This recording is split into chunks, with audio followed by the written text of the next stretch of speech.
Olá, gente, eu sou Lorena. Sou Rafael. E esteja bem-vindo ao Passos Entre Linhas. E quem é vivo sempre aparece.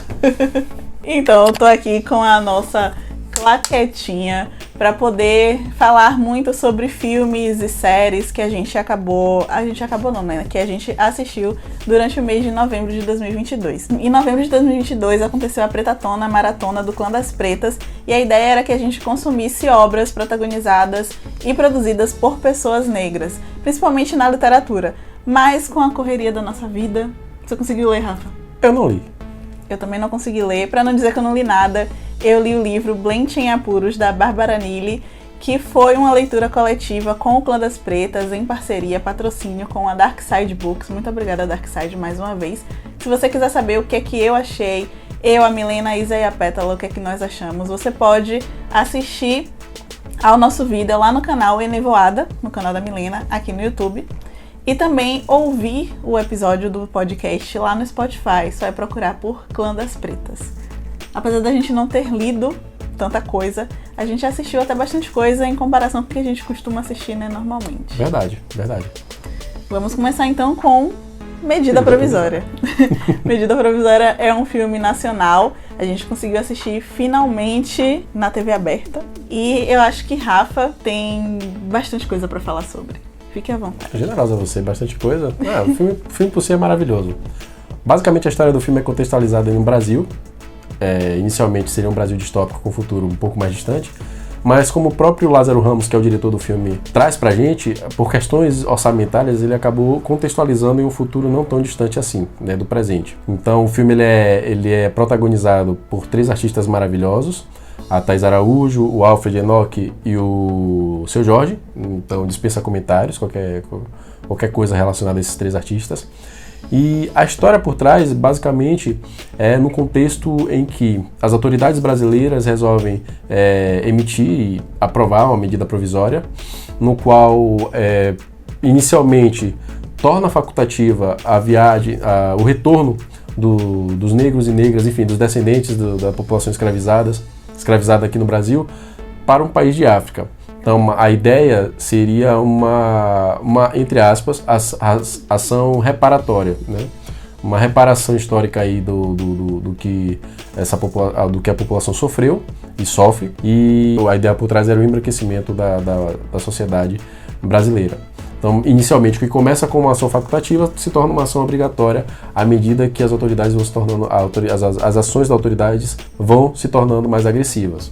Então, durante a história ocorre a separação aí dos personagens principais, enfim, tem toda uma tensão por trás, enfim, não vou dar spoiler, mas o filme é maravilhoso, quem quiser e tiver a fim de prestigiar essa obra maravilhosa, assista, recomendamos muito, e é isso. E assistindo ao filme a gente pensou em algumas questões históricas também, né? Assistindo ao filme a gente lembrou dessas questões, e Rafa falando aqui me fez lembrar de falar com vocês que no século XIX, aqui no Brasil, aconteceu de verdade um movimento para embranquecer a população brasileira. No século XIX, a gente teve implementada a Lei de Embranquecimento, que facilitava a vinda de pessoas brancas de países europeus, principalmente, para o Brasil, dando empregos, dinheiro, terras, para que essas pessoas constituíssem vida e família aqui em terras brasileiras. Enquanto isso, as vidas de pessoas negras, como sempre foi, né, desde que elas foram sequestradas e escravizadas aqui e em diversos outros países, dificultadas. Essas pessoas negras, além de serem muito marginalizadas, não tinham direito a emprego. A ciência dizia que as pessoas negras eram minorizadas. Eu posso falar o nome de cientista aqui? Nina Rodrigues.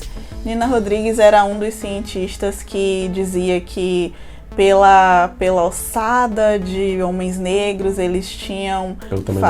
Pelo tamanho do crânio, eles tinham faculdades mentais inferiores a pessoas brancas. Isso era aprovado por lei, isso era aprovado cientificamente, né? Então, tudo isso corroborava a lei do embranquecimento, que tentava que com as relações interraciais as pessoas que fossem nascendo mais claras, até que o Brasil se tornasse um país somente e extremamente 100% branco, o que não aconteceu, ainda bem. Ainda bem. Ainda bem. Ainda bem. E um segundo fato que Lori traz, que Lori pontuou muito bem aqui, é que, de fato, o que acontece ali no filme, né, a história que acontece ali, aconteceu algo muito similar, né, do que acontece no filme.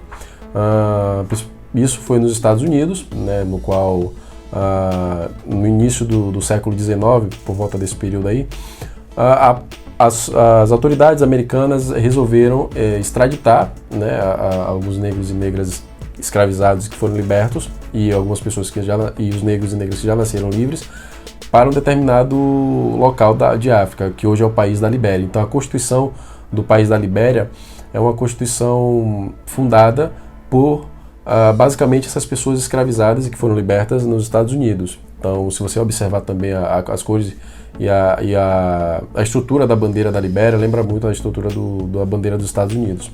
Então, basicamente, é algo que aconteceu na realidade, né, em um passado não tão distante assim. E até hoje em dia tem pessoas que falam, volta pra África. Pelo menos no século XXI a gente ainda tem pessoas estúpidas falando besteira. Mas vamos lá, vamos falar de coisa boa? Vamos falar de coisa boa. Outro filme massa que a gente assistiu em novembro de 2022 foi Pantera Negra 2 ou Wakanda Forever. E aí você quer falar um pouco mais? A gente tinha combinado que a gente não ia entrar tanto em detalhes porque já tem muitos reviews na internet. É um filme que se apresenta sozinho, né? Dispensa qualquer apresentação. Mas você ficou animada por conta de alguém. Eu fiquei animada porque eu não conhecia essa personagem, mas a gente está cursando o Black Nerd English, que é um programa, um projeto da Anne Kangala, do Preta e Nerd, junto com o André Severino, que é professor de inglês, em parceria com a Intel. E a gente ouviu no curso, pelo André e pela Duda, do Quilombo Geek, eles falarem sobre a Riri Williams. Que aí, quando eu percebi no filme que ela estava no filme, eu fiquei, eu não acredito. Meu Deus, eu não acredito. E aí tem a inserção dessa nova personagem, que é também uma personagem negra, né, do universo Marvel, no filme. Eu fiquei muito empolgada. Fala português pra quem não conhece a personagem. Então, ela é a versão feminina e negra do Homem de Ferro. Então, é uma jovem, adolescente, né, negra. Superdotada. Isso. De periferia, que cria várias coisas incríveis, muito maravilhosa, versada nas ciências e tecnologias, e maravilhosa. Eu fiquei muito empolgada de vê-la no filme. Assistam, se vocês ainda não assistiram, e se vocês assistiram a esses filmes que a gente tá falando por aqui, deixem também nos comentários aqui o que é que vocês acharam dele. E só pra não dizer que tudo são flores, primeira coisa positiva, a reconstrução da origem do vilão, né, do Namor. Então, foi perfeita. Pra mim foi algo maravilhoso. Porém, fica um grande porém aqui do filme. Acho que Lori vai concordar, né? A trama por trás do filme, né, ocorre justamente pelo conflito de duas civilizações até então marginalizadas, né? Duas civilizações que, embora sejam civilizações potentes, tanto em termos culturais, dinheiro, enfim, tecnologia, etc., são marginalizadas até então, né? São representações de civilizações marginalizadas e que acabam entrando em conflito no filme, né? Isso foi só um porémzinho aí que a gente acabou sentindo um pouco de desconforto na hora do filme. Mas fora isso... Eu tava até conversando com Duda sobre isso, que ver pessoas marginalizadas, racializadas, brigando, foi um tanto estranho. Mas a gente pode conversar mais sobre isso. Mas o filme é maravilhoso. Nos comentários, o filme é maravilhoso. Só esse ponto, assim, que deixa a gente meio cabreiro. Um outro filme que a gente assistiu também, e aí já foi em casa, na Netflix, foi Wendell and Wild. Espero estar falando certo. Olha, antes de Rafa falar sobre o filme, deixa eu colocar o papel aqui perto do meu rosto, porque eu estou sem óculos. Eu quero chamar a atenção para que a Pretatona era pra gente consumir obras que não só fossem protagonizadas, como também produzidas por pessoas negras. O diretor desse filme, dessa animação, é um cara branco, só que eu considerei ele para a Pretatona porque todos os protagonistas ali são personagens negros E a gente tem também no roteiro o Jordan Peele, que é diretor de Corra, Não Olhe, Nós, que é um diretor, um artista, né, super recomendado, super reconhecido. Ele tá na roteirização e também na produção do filme. E além disso, ele dubla um dos demônios, né, um dos personagens, juntamente com o, eu espero falar o nome dele certo, Keegan-Michael Key, que é também um outro ator e roteirista e comediante e comediante americano muito conhecido lá fora e que tá também aqui no filme. Enfim, só elite. Lajeando aí o outro. Isso é elite. Então, Rafa tá meio tímido. O filme conta a história da Cat, que é uma adolescente que a gente foi assistir ao filme muito... é uma animação, a gente não sabia direito o que era a animação. A gente viu uma animação, protagonismo negro, vamos assistir. Logo nas primeiras cenas, e aí não é spoiler, porque tá logo nas primeiras cenas, tá no trailer também, eu nem vi o trailer. Acontece um acidente de carro e os pais da Cat morrem afogados. E a gente ficou, oxe, mentira. Já começa assim. Isso, é sério que isso aconteceu? E aí ela vive uma infância e adolescência super tumultuada e chega um determinado momento em que ela é levada a uma instituição que acolhe jovens, entre aspas, problemáticos. Não, ela estava em instituições de jovens problemáticos e ela vai para uma instituição na cidade onde ela vivia com os pais, né? Aí, enfim, várias problemáticas também envolvendo essa instituição. E aí ela tem contato com os seus demônios, que dão título ao filme. Ela tem contato com esses demônios, ela é marcada porque ela é, deixa eu pescar aqui, a donzela do inferno. E aí, pra saber o que é a donzela do inferno... Vai precisar assistir. Rafa, o que você achou do filme? O filme dispensa comentários. Como o Lori falou, foi uma quebra de expectativas logo no início, né? Então, a gente esperava algo bobinho, algo, enfim, que mexesse mais com a questão da beleza, da arte. O filme, em termos de arte, o filme é maravilhoso também. Trilha sonora também, muito boa, muito boa. Nossa, perfeito, velho. E aí, há todo esse clima sombrio no filme, do início ao fim. Então, o fato dela ser a donzela do inferno. A donzela do inferno, nossa, muito sinistro. Então, sem spoilers, vocês precisam assistir, porque qualquer detalhe que eu for dar aqui da questão dela ser essa personagem específica, vai sair um spoiler. Então, assistam. Sim, vale super a pena. E por último, mas não menos importante, para concluir, eu quero falar sobre Blood and Water, que Rafa não vai poder falar tanto, né, Rafa?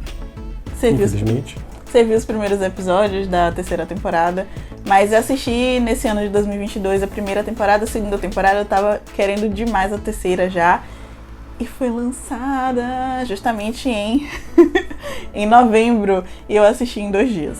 Maravilhosa. Blood and Water conta a história da Puleng e da Fikilibele. Eu amo falar Fikilibele. Eu fico repetindo o tempo todo. Fikilibele.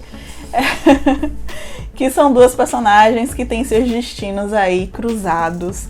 E sem contar spoiler, porque enfim, na terceira temporada as coisas já estão meio resolvidas, mas se você não assistiu nem a primeira nem a segunda, não vou dar spoiler. Elas têm o destino delas traçados aí, interligados aí por um determinado motivo. E nessa terceira temporada, nossa, tipo, na primeira e na segunda temporada a gente tem uma coisa mais...